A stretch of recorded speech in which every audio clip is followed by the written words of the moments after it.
Bonjour et bienvenue dans cette nouvelle vidéo. Alors je sais pas si vous allez peut-être entendre en fond, mais ma sœur est en train de chanter la Reine des Neiges en chinois. Wouh!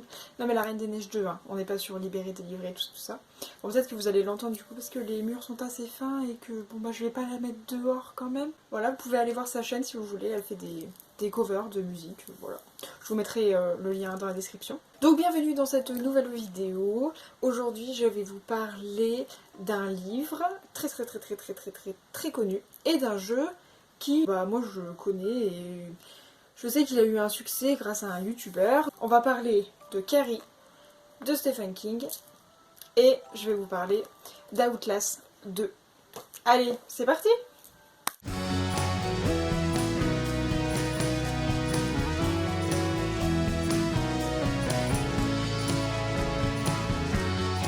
Alors, pourquoi faire le lien entre les deux? Ça, je vous expliquerai tout à l'heure.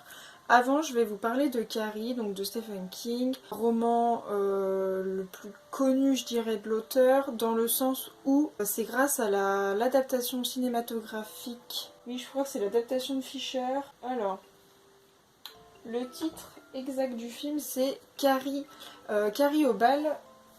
Carrie au bal du diable, voilà. Donc ce film-là est sorti en 1977 et donc c'est l'adaptation de ce petit roman de Stephen King qui parle donc de Carrie White, une jeune fille de 17 ans qui est au lycée et qui a la particularité d'avoir un pouvoir, même si ce qui est super intéressant dans le roman, c'est que ce pouvoir de déplacement d'objets, Stephen King essaye de le traduire via des faits scientifiques qui s'appelle la télékinésie, je crois. Voilà, enfin, c'est... Vous savez, Stephen King, de toute façon, il y a toujours cette partie de fantastique. Et là, ce qui est super intéressant, c'est qu'en fait, cette petite Carrie White à 17 ans, bah, c'est pas du tout une héroïne super girly, glamour. En fait, elle est plutôt même laide. Et donc, au lycée, elle se fait harceler constamment par ses camarades de classe. En fait, ce qui est super intéressant dans ce roman, c'est que les chapitres sont... Enfin, il n'y a pas vraiment de chapitre, on change de partie parce que on suit l'enquête qui mène à cette fameuse nuit du bal. Et en fait, je vous spoil rien parce que la nuit du bal, maintenant, elle est tellement ancrée dans la pop culture que bah, vous avez tous, je pense, déjà entendu l'histoire de cette fille qui se prend un seau d'eau de sang sur le corps au bal de promo.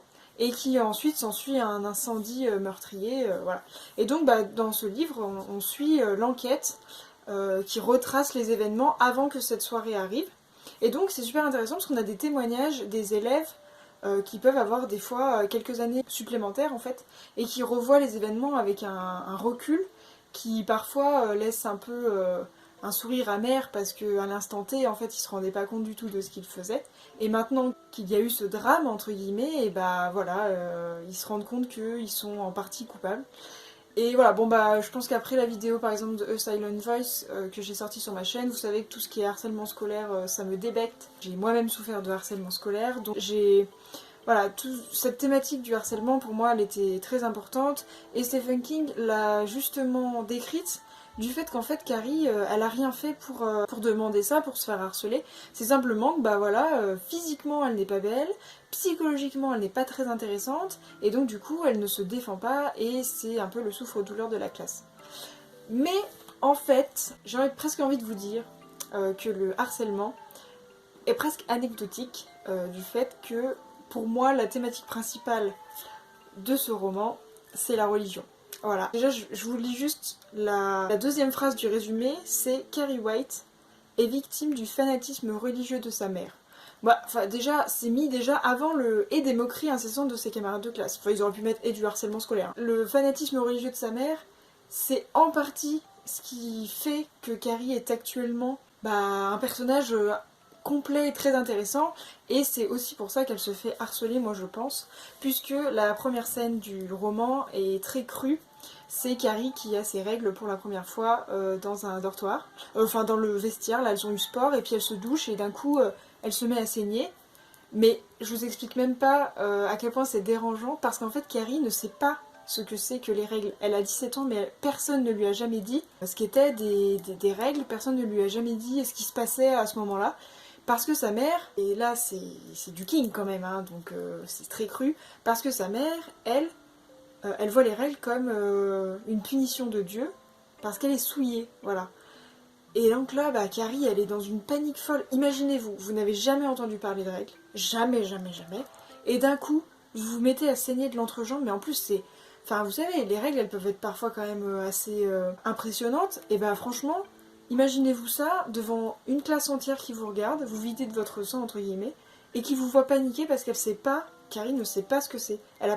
Moi, pour elle, elle fait une hémorragie en fait. Donc vous voyez le ton déjà du bouquin, déjà c'est donné, il n'y a pas...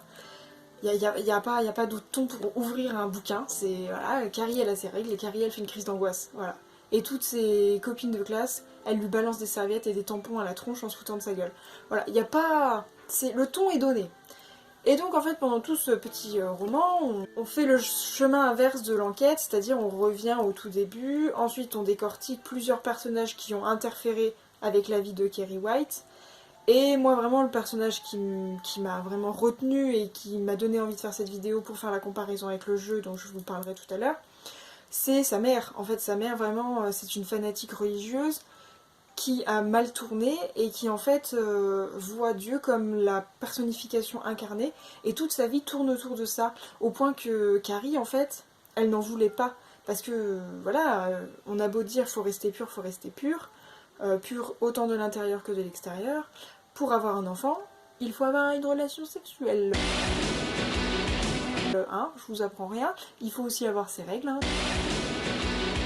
Donc, vous voyez, tout ce processus de manipulation mentale, Carrie, quand elle a eu ses règles, sa mère lui a tout de suite dit que c'était une fille qui allait tomber dans les bras de Satan, qu'elle allait être récupérée par le diable. Donc Carrie, bah, non seulement elle a déjà eu le choc de connaître ses règles toute seule, mais en plus elle rentre à la maison et elle se fait recevoir comme étant la pire personne sur Terre. Je voulais vous lire un petit extrait de Carrie pour vous montrer en fait à quel point sa mère elle a un problème quoi. Enfin, et je trouve aussi que c'est très représentatif de l'Amérique. Parce que vous savez, bah, ils ont des problèmes de religion là-bas entre le KKK, le KKK et tout ce bazar là vraiment d'une croyance qui peut des fois mais être irréfléchie quand on regarde les conséquences que ça a sur des personnes qui sont pas forcément psychologiquement fortes. Donc voilà, je trouvais que c'était encore une fois une représentation de l'Amérique qui est normalement un petit peu tabou, mais en fait Stephen King il s'en tartine là, il est là, bah moi je vais vous expliquer ce que pour moi une fanatique est, et voilà, écoutez, sa mère arrive et dit à Carrie, bah voilà, je vois que t'as tes règles, qu'est-ce qui s'est passé? Et donc là, sa mère se met à prier, et elle dit, ô Seigneur, montre-lui que si elle était restée pure, la malédiction du sang ne se serait pas abattue sur elle. Peut-être a-t-elle commis le péché d'impudeur et de luxure en ses pensées. Peut-être a-t-elle écouté de la musique rock'n'roll à la radio. Peut-être a-t-elle été tentée par l'antéchrist. Montre-lui que c'est ta main magnanime et vengeresse qui l'a punie, et que tu lui as tracé la voie étroite et sans détour dont elle ne devra jamais s'écarter, si elle veut échapper aux flammes dévorantes de l'enfer éternel. Amen. Enfin, énorme le truc, c'est dingue. Hein. Puis finalement, voilà, quand on réfléchit bien, le harcèlement scolaire, le fanatisme d'un côté, ses pouvoirs de télékinésie. Donc enfin bon, voilà, le livre en lui-même, il est super bien fait, très intéressant. C'est du policier fantastique parce que le policier, il est là, on recueille les témoignages et on avance via l'enquête grâce à ça, quoi. Et en même temps, bah, y a tout le côté fantastique parce qu'on sait que Carrie, elle a des pouvoirs et on sait qu'à un moment, va falloir arrêter de la prendre pour une imbécile et puis qu'elle va se rebeller. Donc moi, je me disais que c'était intéressant de faire le lien avec le jeu vidéo Outlast 2 qui est sorti en 2017. Donc Squeezie en a fait un let's play si jamais vous voulez voir. Alors attention, par contre, c'est interdit au moins de 18 ans. C'est vraiment très gore, très trash. Après, moi, je les regarde, j'ai plus de 18 ans, donc voilà, peace. Et en fait, ce jeu, il m'a fait penser à Carrie, enfin plutôt Carrie m'a fait penser à ce jeu, parce que j'avais vu le let's play avant de lire Carrie, parce que dans Outlast 2, c'est l'histoire de deux journalistes qui enquêtent sur la mort d'une jeune femme qui était enceinte. Ils vont dans le désert de l'Arizona, attention. Ils vont... Pardon, à mes souhaits. Ils vont dans le désert de l'Arizona et en fait finalement, bon bah voilà, comme dans tous les scénarios un peu d'horreur, l'hélicoptère, ils ont pris crash et donc lui, Blake se retrouve sans sa compagne, Lynn, Lynn elle a disparu lors du crash et donc il essaye de la retrouver. Et en fait, en descendant un peu plus dans la campagne, il va se retrouver dans des villages gangrénés par la peste, enfin par une maladie, genre leurs peaux elles sont... Enfin ouais, c'est la gale quoi, enfin elles sont... Bref. Et c'est aussi des fanatiques religieux, voilà. Mais là, quand je dis fanatiques religieux, c'est hard quoi, ils sont vraiment... Le gars il a dans les interphones, le chef du clan religieux là, déjà il y a un culte de la personnalité qui fait assez peur. La première maison dans laquelle on rentre, il y a un tableau du chef, donc déjà avec une sorte d'auréole, tout ça, enfin, on est vraiment sur quelque chose qui est de base pas très saine. Et donc lui, il dit qu'il faut surtout pas que l'antéchrist arrive. Enfin, je comprends pas trop, moi après j'y connais pas grand chose en religion, mais là de ce que j'en ai compris, c'est que c'est vraiment hard, et en fait, on a vraiment l'impression que le village il est coupé de tout. Limite qu'il n'existe pas, tellement c'est gore en fait. Je me dis, qui n'a pas pu tomber dessus?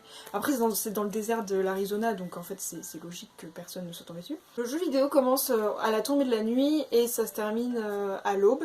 Et donc, pendant toute cette nuit, Blake essaye de retrouver sa compagne Lynn. Et il y a tout ce côté fanatique religieux qui est énorme quoi. Ils mettent des extraits, mais je peux pas parce que je vais peut-être me faire striker, mais il faudrait que vous alliez voir le let's play de Squeezie en fait. Vous vous rendrez compte que c'est vraiment un monde vraiment de mots-clés là, comme je vous ai dit, antéchrist, de ta main, quand on parle de quelqu'un avec voilà, cette majuscule au début. Enfin, c'est vraiment Dieu, il est mis sur un tableau qui est propice à faire des choses horribles en fait. Par exemple, donc au fur et à mesure du jeu, Blake, il va avoir des sortes de flashbacks de son époque où il était en collège. Ouais, au collège. Un collège religieux. Et en fait, là, on va se rendre compte il était amoureux d'une petite fille. Et cette petite fille, on va pas trop comprendre, mais elle a disparu et souvent il a des apparitions d'elle qu'elle est pendue. Et donc, on comprend pas trop. Et donc, il y a ce jeu entre, d'un côté, la trame normale où Blake est en train de chercher Lynn dans ce village religieux gore. Et on a des flashbacks entre-temps de Blake, toujours au collège, et qui cherche désespérément la deuxième fille, alors j'ai oublié son nom, qui s'est pendue. Donc voilà, grosse ambiance. Et finalement, voilà, il y a un twist de fin pour les deux histoires qui sont très gore. Enfin, il y en a une qui est très gore, l'autre est très triste. Voilà, plot de fin, twist de fin là. Et en fait, je trouvais vraiment que les deux ambiances se retrouvaient parce que la mère de Carrie est vraiment oppressante avec tous ces mots de la religion qui enferment Carrie dans une bulle. Enfin, franchement, en écoutant sa mère, c'est le pire enfant, c'est la pire enfant sur Terre, quoi. Vraiment, Carrie, elle aurait jamais dû naître, en fait. On ne pêche pas dans la chair, voilà. Donc il y a tout ce côté sexualité qui est refoulé, qui est interdite. Carrie qui est dans la découverte de son corps, qui va se faire inviter au bal de promo par un garçon, qui va d'abord croire que c'est pour se moquer, puis finalement va se laisser aller. Après il y a tout un concours de circonstances qui fait que ça va peut-être foirer, mais c'est pour ça qu'elle se retrouve avec le seau d'eau, enfin le seau de sang. Mais c'est aussi très années 70, c'est-à-dire... c'est tout du bouche à oreille en fait. Les rumeurs qui courent sur Carrie, elles sont pas forcément fondées, elles sont peut-être vraies, mais c'est tellement extrapolé que, pareil, du côté scolaire, on dirait un monstre, alors qu'en fait, c'est la fille, je pense, la plus gentille du lycée. Sauf qu'elle a tellement été harcelée qu'en fait, elle va. Enfin, non, elle peut plus à un moment, tu peux plus. Te laisser te faire battre quoi. Et donc franchement le lien entre le jeu et... Enfin j'ai vraiment trouvé que c'était la même ambiance. Donc ceux qui ont lu Carrie et qui ont aimé Carrie, vous aimerez aussi Outlast parce que c'est vraiment le même délire sur les fanatiques religieux. Vraiment c'est super intéressant. Après ça reste un jeu vidéo hein, donc c'est pas vrai. Mais... Et oui j'ai bien dit il faut s'abstenir si on n'aime pas tout ce qui est sang, tout ça parce que vraiment ça y va là, ils sont... Voilà. Mais moi franchement je me suis trop éclatée, en plus Squeezie il est trop drôle, ceux qui aiment bien Squeezie voilà. Le let's play il est pas très long, il y a quelques épisodes, mais pareil vous voyez Carrie il est pas du tout long, franchement ça se lit assez vite parce que par rapport à d'autres bouquins qu'il a pu faire, Sac d'os, c'est lourd quoi, enfin c'est lourd. C'est pas lourd hein, c'est du Stephen King, mais là je peux comprendre que vous commenciez pas par celui-là. Alors que ceux qui n'ont jamais lu de Stephen King, pourquoi pas commencer par Carrie, hein. C'est un classique on va dire. Et puis après voilà, vous pouvez toujours regarder les adaptations. Celle de 1977, c'est la plus connue. Après, je pense que ça a pas mal vieilli, donc voilà. Si vous voulez vous faire un petit kiff, voilà, religion fanatique et puis harcèlement, vous pouvez faire ça. Parce que franchement, limite dans Outlast, il y a aussi une partie de harcèlement qui est dénonçable. Donc écoutez, moi je sais pas ce que vous pensez de cette petite comparaison. Peut-être que c'est un petit peu tiré par les cheveux, mais en même temps non, parce que vraiment quand vous connaissez l'ambiance d'Outlast et que vous avez lu Carrie, moi si je fais ce rapprochement c'est pas pour rien, c'est parce que vraiment l'ambiance, j'étais dedans, j'étais dans Outlast. Et Carrie, bah Carrie c'est Carrie, et Carrie ça mérite de lire, parce qu'il y a toute la partie harcèlement qu'il faut aussi sensibiliser. Et ça peut apporter à des drames comme à la fin de Carrie. Bah écoutez, pour moi c'est tout ce que j'avais à vous dire. Lisez Carrie. Voilà, je vous dis c'est vraiment très bien pour commencer un Stephen King. Parce que Stephen King il a une patte, hein, il a un style d'écriture qui est reconnaissable. Donc celui-là il est vraiment bien ficelé parce que voilà, je vous ai dit déjà tout le format enquête, il est vachement intéressant. Pour ceux qui aiment bien les thrillers, voilà, enfin les polars là, c'est super. Et puis après, bah moi je vous dis regardez Outlast ou jouez-y si vous voulez. Il est disponible sur PS4, sur PC, vous pouvez jouer. Après bon faut l'acheter hein, mais vous pouvez toujours y jouer. C'est un survival horror avec de l'aventure. Et voilà, il dure pas longtemps, il est pas très long en heure de jeu. Et moi je vous conseille de soit regarder le Let's Play de Squeezie, genre je sais pas avec des potes et tout, mettez-vous un soir avec des popcorn tranquille. Soit bah jouez-y, mais jouez-y aussi avec des potes, c'est trop drôle, enfin ça va être trop drôle, c'est une soirée horreur quoi, trop chouette. Moi je vous souhaite une bonne fin de journée, hein, et puis on se dit à bientôt dans une prochaine vidéo. Bye bye.